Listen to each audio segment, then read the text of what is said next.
There are people in America right now writing S.O.S. letters from inside a detention center. It's not a movie or some foreign country. It is right now, today, in America. Human beings are reportedly refusing food because they say it is the only way someone will listen. Families are standing outside the gates begging for answers. Members of Congress are demanding access, and somewhere in the middle of all of it is $1 billion contract. $1 billion for one detention center. So the question is not whether you agree with immigration policy. The question is, if people are screaming for help, do we look away because politics makes us uncomfortable? Or do we freaking pay attention? Today we are talking about Delaney Hall Detention Center in Newark, New Jersey. And by the end of this episode, you're going to understand why people are protesting outside its gates, why families are risking everything to tell their stories, and why money is sitting right in the middle of it. And most importantly, though, what you can actually do about it. But before someone jumps in my comments and says, what is the alternative? Just let rapists and murderers roam the streets? That is not the question we are asking today.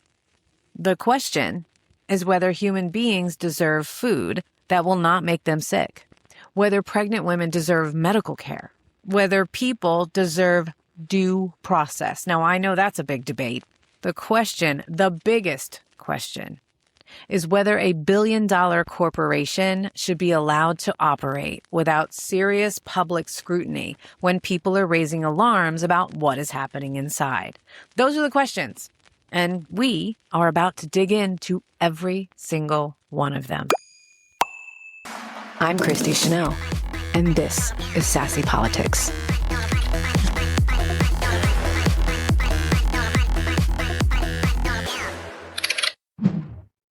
Welcome back to Sassy Politics, because these headlines are about us. This one is personal for me. I wasn't raised in Newark, but every time I flew into New Jersey, that is where I landed.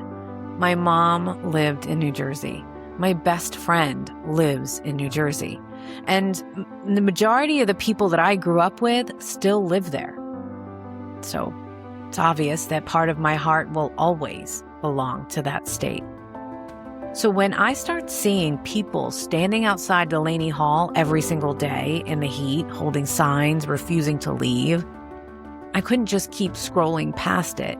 At first, I thought it was a local story, but the more I researched, the more I realized this is actually an American story. And then I started to get angry. The kind of angry that stays in your body until you do something about it. Delaney Hall sits on Doremus Avenue in Newark, New Jersey.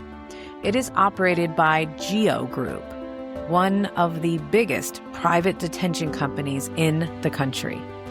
And it reopened as an ICE detention facility under a long-term federal contract. A contract GEO itself said was expected to generate more than $60 million in annual revenue in the first year of operations, with an estimated 15-year value of about $1 billion. $1 billion for one facility. And that is why this episode is called The $1 Billion Bed. Because when you start following the beds, you start following the money. To understand Delaney Hall, we have to go back to 1984. Ronald Reagan is in the White House. The war on drugs is in full swing. Federal prisons are overflowing. The government has a big problem that they can't seem to solve fast enough. Too many people and not enough beds. So, two businessmen looked at the problem and saw something else completely different. They saw a market. They walked into a meeting with the federal government and basically said, let us build the facilities, let us hire the staff, and let us run the whole damn operation. You just pay us per person per night, and per bed. That company was Corrections Corporation of America. Today, they go by CoreCivic. A cleaner name. Same business model, though. And just like that, the private prison industry had a birth certificate. Over the next 4 decades, that industry expanded. It moved from prisons into immigration detention. Companies got bigger, contracts got bigger, and the business model got stronger. Because once money is attached to detention, the incentives change. A human being becomes a bed becomes a number becomes revenue. And of course, revenue becomes power. And I want to be super, super clear. I am not saying every person who works inside one of these facilities is evil. I am not saying every officer, employee, or staff member wakes up trying to hurt people. Systems do not require every individual inside to be evil. That is what makes systems so dangerous. They can produce harm even when people inside them are just doing their jobs. But when the system itself pays a corporation to keep human beings in the beds, we have to ask what that system is designed to actually protect. Is it people or is it profit?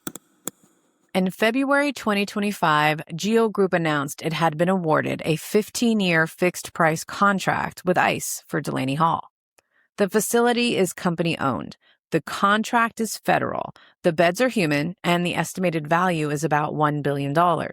GEO Group's founder and executive chairman, George C. Zolli, said Delaney Hall would play an important role in providing detention bed space. He also said the company was preparing for what it believed was an unprecedented opportunity to help the federal government meet expanded immigration enforcement priorities. An unprecedented opportunity. Wow, look at that. That is the phrase that stuck with me. Because for families, this is terror. For detainees, this is confinement. For communities, this is trauma. But for a corporation, this is absolutely cha-ching opportunity. So let's talk about who is behind that opportunity.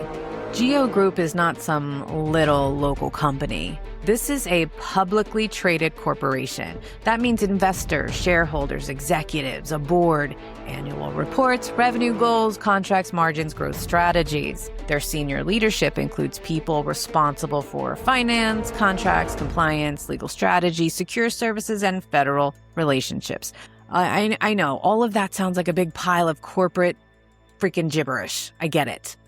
But it matters because when we talk about Delaney Hall, we are not just talking about one building in Newark. We're talking about a corporate structure, executives making decisions, and government contracts being treated like growth opportunities. It's about the high and mighty dollar.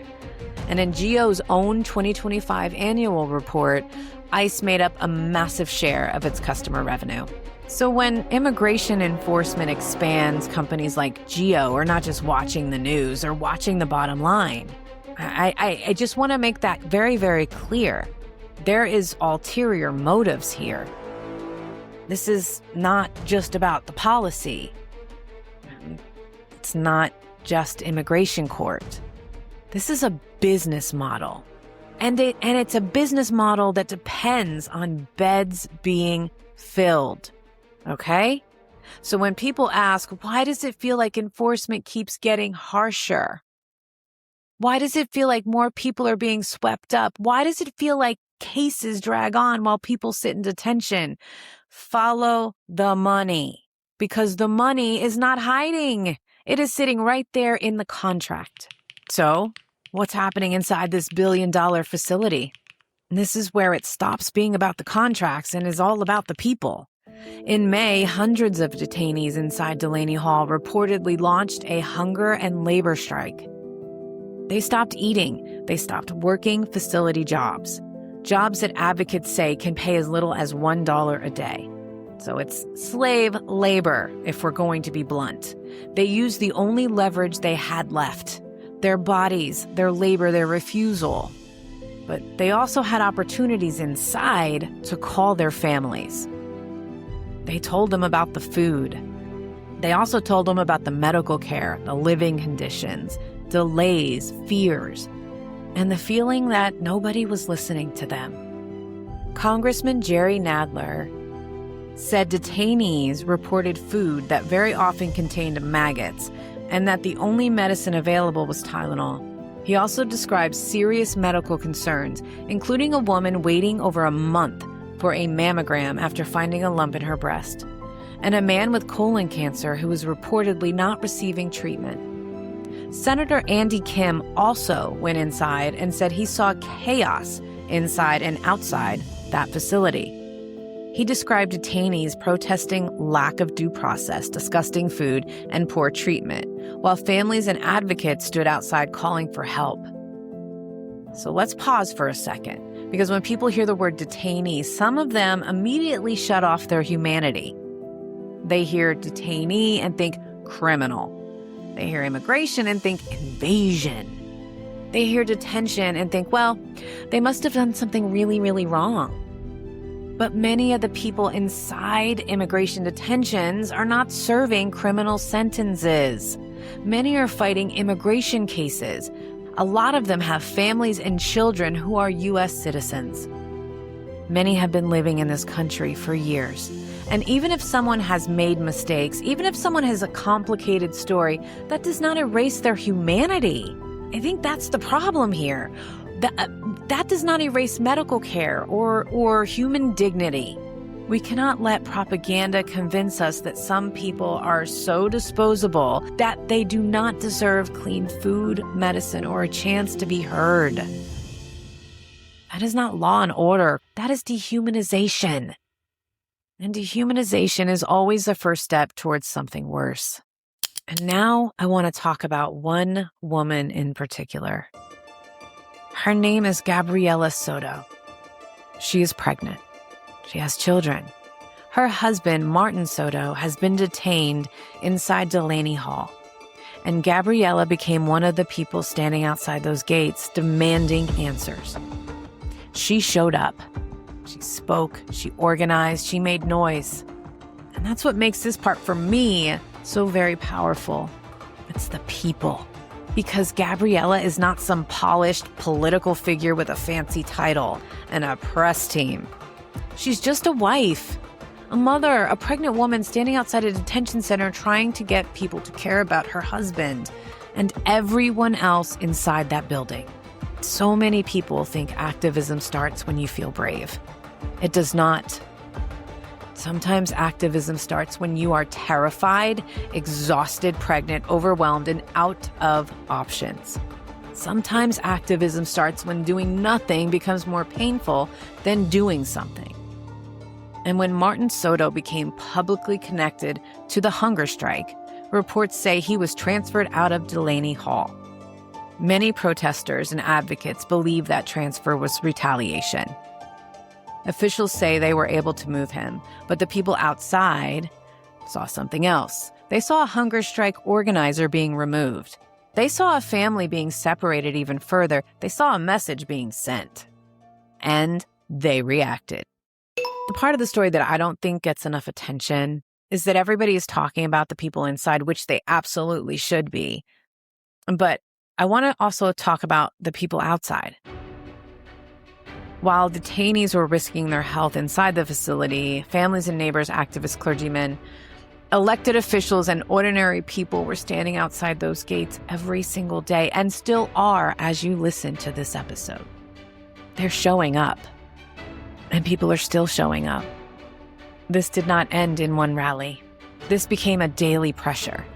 When reports surfaced that Martin Soto was being transferred out of Delaney Hall, protesters did something most of us only imagine doing. The brave. They physically linked arms. They formed a human chain. They stood in front of vehicles leaving the facility. They tried to stop them from taking Soto out of the building. How desperate do we have to be before they decide the only thing left to do is to stand in the damn road and stop a vehicle yourself? How wrong does something have to be for them to put their own bodies between a government vehicle and where it's trying to go. I am a straight edge. I would not want to do anything to break the law, to hurt anyone, to stop a government vehicle. Are you kidding me? So that response, of course, it escalated quickly. Federal agents moved in.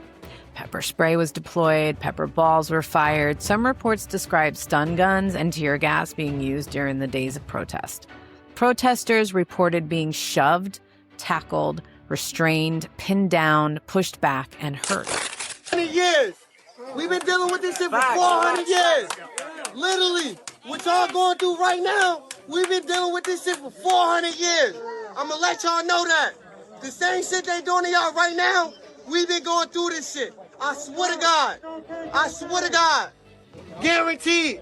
Know what the fuck we going through. And these people be the cause, bro. Oh, shit. Oh, my God. Holy shit. Back the fuck up. Back up. He was just talking. He's just talking. He was literally just talking. They were arrested. There were curfews. There were expanded restriction areas. I think they called them, I guess there was First Amendment zones or something. I thought we had First Amendment everywhere we went and all zones. Clearly, the government thinks differently. There were officers in riot gear, police on horseback, and families watching the area around a detention center turn into a confrontation zone. That's not really normal. That's not something we should just scroll past and ignore. And Senator Kim's own statement said civilians were tackled and restrained and that agents fired pepper balls and spray into the crowd. This is not being my normal dramatic self. This is a United States senator describing what he says he witnessed outside Delaney Hall. So listen, you do not have to agree with every protest tactic. Absolutely not. You don't have to agree with every political position. But you should ask yourself, what would make you stand outside a detention center for days? What would make you lock arms with strangers? What would make you risk being pepper sprayed? What would make you risk arrest? And what would make you refuse to go home? Because whatever your answer is, that is how serious the people outside Delaney Hall believe this situation has become. And I do not want you to miss what just happened here. Up until now, we have been talking about what happened to people. What is happening inside the building? What is happening to families? What is happening to detainees? But the people standing outside Delaney Hall made a decision. They stopped waiting for somebody else to do something. They became the somebody. So what about the system that allowed this? Because Delaney Hall did not just appear out of nowhere. New Jersey passed a law in 2021 trying to ban private facilities from holding ICE detainees. That law was challenged. The legal fight continued and the larger system kept moving. Newark officials raised concern. The city sued. There were disputes over permits. There were court battles. There were elected officials trying to get inside, and yet the facility reopened. Why? Because when there is a $1 billion contract on the table, there is money to fight, money to wait and appeal, money to hire lawyers, and money to lobby. Money to outcast communities that are already exhausted. The people inside Delaney Hall do not have $1 billion resources. The families outside do not have $1 billion resources. The protesters standing in the road? Yep, you guessed it. Don't have $1 billion resources. But Geo Group does. Yeah. The federal government, it does. The power imbalance is the story. Because when a corporation can profit from detention and the government can expand enforcement and communities are left fighting from the sidewalk, we have to ask, who is the system actually built to serve? It's that same song and dance we've been saying the whole time. It's us against them. Yeah, and we need to band together. When I talk about corruption, I'm not saying a judge has convicted every person involved of a crime. I am talking about the rot inside the incentive. The corruption of priorities. The kind of corruption where human suffering becomes a line item and a big money draw to the bank. Where detention becomes that revenue, financial reporting. People's faces, they're not in that line item. Where a family's worst day becomes somebody else's profit and opportunity. That is the corruption I'm talking about. And it's right here. It's in front of all of us. Yeah. I know some of you are listening right now thinking, okay, Christi, now what? What am I supposed to do? I have a job, I have kids, I have bills. I cannot fly to Newark. I cannot stand outside Delaney Hall. I can't spend every single day protesting, so what difference can I possibly make? And that's fair. Most people can't drop their lives. I can't. And stand outside a detention center. But that does not mean you cannot do anything. And I think that's one of the biggest lies we tell ourselves. We convince ourselves that if we cannot do everything, we should not do anything. We tell ourselves that if we cannot be the person standing in the front of the vehicle, then our contribution doesn't make a difference. And that's simply not true. Stop telling yourself that you cannot do anything. Because that is exactly how people stay on the sidelines. Stop telling yourself that attention is not action. It absolutely is. The people inside Delaney Hall wanted somebody to know. The families outside Delaney Hall wanted somebody to care. And the reason we are talking about it right now is because somebody paid attention. Somebody refused to look away. And maybe that is where your role starts too. Because action has levels. The people outside Delaney Hall are operating at a very, very high level. They are physically showing up, putting their bodies where their beliefs are. Most people are not there yet. And that's okay. And that's because every movement has to start somewhere. So what does action actually look like? You read, you learn, you listen. You stop scrolling past stories because they make you uncomfortable. You stop saying, I do not know enough. And you start saying, I am willing to learn. Being a witness means you refuse to let people suffer in silence. You pay attention. You save that article. You listen to the families. You watch those testimonies. You learn their names. You learn the system. And I know that sounds small, but it's not. Because every cover-up depends on people not paying attention, right? They're trying to cover it up. We need to uncover it. Every abuse of power depends on people being too tired to care. Every system like this survives when the public looks away and ignores it. Witnessing is the first crack in the wall. All right, level 2 is the signal booster. This is where you take what you've learned and help it to travel. You share the reporting. You share the organizations. You share the family stories. You send this episode to someone who needs to hear it. You post about it. You talk about it. You bring it up in spaces where people would rather avoid it. And I know that's hard, but you do it anyway. Because silence is comfortable. But it also protects the powerful. And when ordinary people become amplifiers, stories become harder to bury. That is why the people outside Delaney Hall matter so much. They forced attention. They made noise. They made people look, and they made elected officials respond. And they made media show up. That's how we know about it. They made the country notice Newark. You may not be able to stand outside that gate, but you can make sure the people standing there are not standing alone. Level 3 is participant.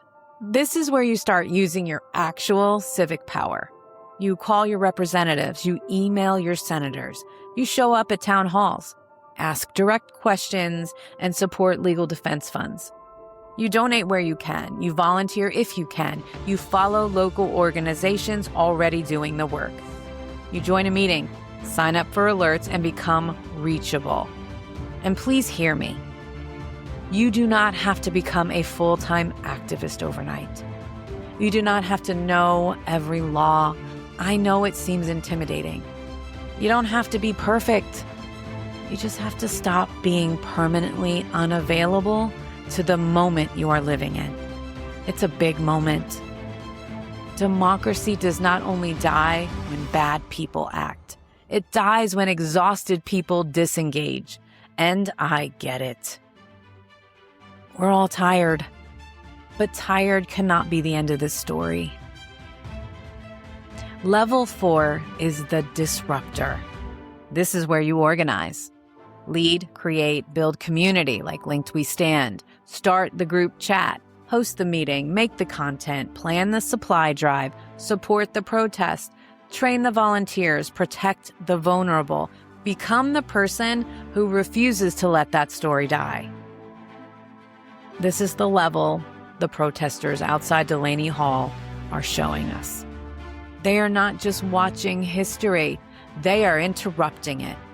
And no, not everyone is ready for that level. Not everyone can be there physically. Not everyone can risk the arrest. Not everybody can put their body on the line, but everyone can move one level forward. If you are ignoring it, become a witness. If you are witnessing it, become a signal booster. If you are sharing it, become a participant. And if you are participating, become a disruptor. One step. That is how movements are built. One step. One person. One link at a time. Families need support. If you can donate, donate. If you cannot donate, share the links. If you cannot share publicly, send it privately to someone who can. Keep talking about it. Share this episode, share the news, share Gabriella's story. Share what's happening inside or what's happening outside, because the reason Delaney Hall is getting attention is that people refuse to let it disappear. Every time you share the story, you make it harder to bury. Ask yourself what level you are ready for. Witness, signal booster, participant, disruptor. Just don't stay at level 0. Before we stop the episode, I want to leave you with a few questions. This isn't specifically for Democrats or liberals or Republicans. It's just for you. Let's drop all of this politics bullshit. If this were your husband inside Delaney Hall, would you want people to look away? If this was your daughter waiting for medical care, would you want people to stay quiet? If this were your father writing S.O.S on a piece of paper, would you want people arguing about politics? Or would you want them paying attention? Because eventually every issue stops being political. And it eventually becomes personal. So for the family standing outside Delaney Hall, right now, it's already personal.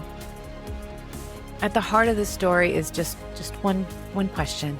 I know I've asked you a lot. I hope you've asked yourself a lot of these questions, actually. What kind of country are we willing to become? Not what kind of country do you say we are? What kind of country are we willing to become? A country where a corporation can make money holding human beings in detention while families beg for answers? A country where pregnant women say they are not getting care and people shrug because immigration makes them uncomfortable? A country where people write SOS from inside a detention center and the public response is, well, what did they do? Or a country where enough of us get loud enough that ignoring it is no longer an option. Gabriella Soto showed up. Families showed up. Protesters, clergy, members of Congress, they all showed up. And now we have to decide whether we are going to look away or whether we are going to act like these headlines are actually about us. The people outside Delaney Hall became the somebody. Now it's our turn to decide what level we are willing to step into. I'm Christi Chanelle, This is Sassy Politics because these headlines, they are about us. Stay loud, stay human, and keep your eyes on Delaney Hall. I'll see you next Tuesday.